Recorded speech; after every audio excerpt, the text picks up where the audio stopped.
Hello everyone, how are you doing? This is MD Tech here with another quick tutorial. In today's tutorial, I'm going to show you guys how to reset your Dell Windows 10 computer back to factory or default settings. So this should hopefully be a fairly straightforward tutorial for you guys today. And without further ado, let's jump right into it. So we're going to start by opening up the Start menu here. And you want to type in Settings. Best match should say Settings right above Trusted Microsoft Store app. You want to left click on that one time. And now you want to go down until you get to the Update and Security tile, Windows Update Recovery Backup. Left click on that. And now you want to go down on the left side here until you get to Recovery and left click on that option. On the right side, reset this PC. If your PC isn't running well, resetting it might help. This lets you choose to keep your personal files or remove them and then reinstalls Windows. Left click on Get Started here. So you will get a dialog window that says choose an option. You can either keep your files, which will remove apps and settings but keeps your personal files, or remove everything, which will remove all your personal files, apps, and settings. Even if you select the first option, I would still highly recommend creating a backup onto an external USB flash drive, CD, DVD, etc. But we're going to just select remove everything for the purpose of this video, and whatever selection you make will affect the selections from here on out. So you can see it's going to ask you want to clean the drives too. So if you select the second option, so like if you were going to donate your computer, this might take a few hours to run versus the first one, which may take an hour or less. Again, a lot of this is dependent on the hardware you're running Windows with, but I'm going to select just remove my files here. It should say this won't take long, and then it's going to say resetting will remove all personal files and user accounts on this PC, all apps and programs, and any changes made to settings, and this will take a while. Again, depends on your computer specifications. But I'm going to left click on reset here. This will take some time to run, so please be patient.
Okay, so at this point you're going to enter in some information.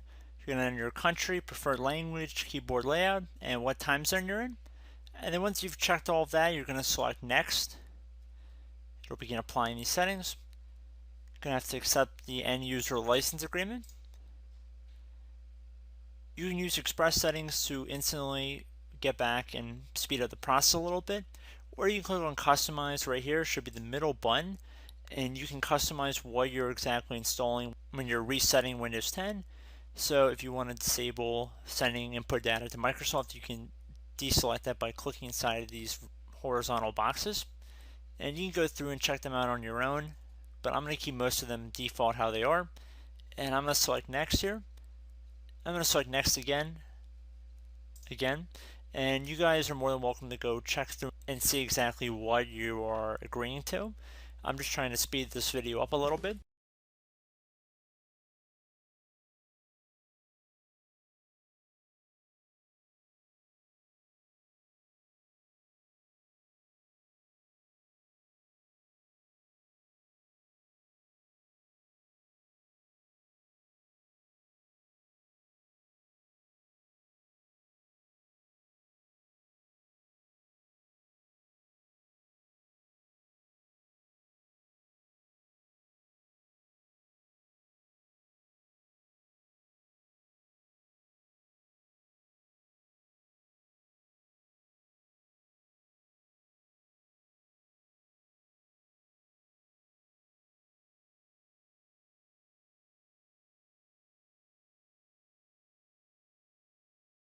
Okay, so at this point you have the option to enter in your Microsoft account credentials if you were previously using a Microsoft account to use your account.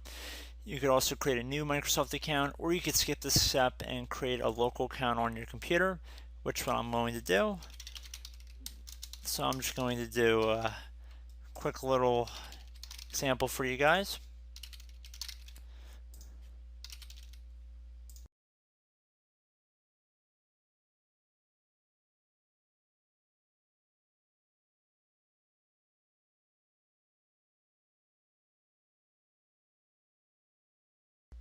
I am not going to enable Cortana, so I'm going to select not now.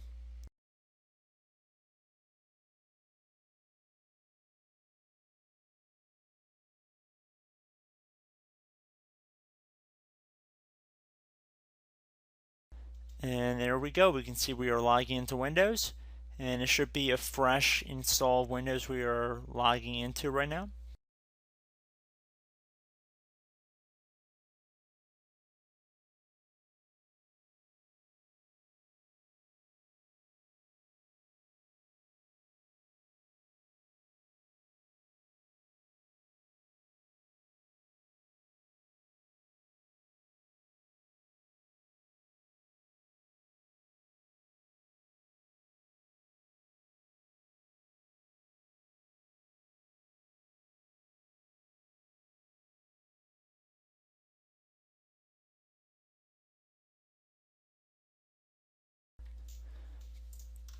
Okay, so we actually have an update waiting, but I'm not going to select that, so I'm going to do not now, bottom left. Okay, so guys, our computer has restarted. It looks like everything is good. So at this point, I would recommend reinstalling any applications you might have had to uninstall in that process. And you should be pretty much good to go from here. Would recommend again creating a system restore point if you don't already have some, just to have some backups on your computer, just for the future to hopefully alleviate issues you might have down the road. But I do hope this brief tutorial was able to help you guys out. And as always, thank you for watching, and I look forward to catching you all in the next tutorial. Goodbye.